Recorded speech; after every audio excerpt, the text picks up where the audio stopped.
Wow, it's just, I don't know if this is new debris or old debris. I don't recall.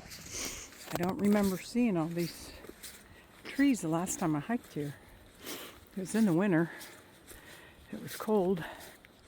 But there's definitely new trees down from that day that we lost our apple tree and our blue spruce.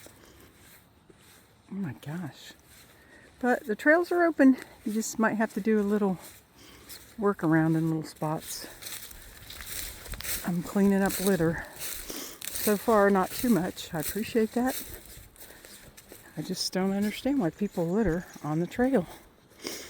It's bad enough they litter in urban places and roadways, and I can't even begin to work there. But my focus is every time I hike, I'm going to make it better than when I came in. Not just leave no trace, but pick up all the litter I see. So, it makes me feel better.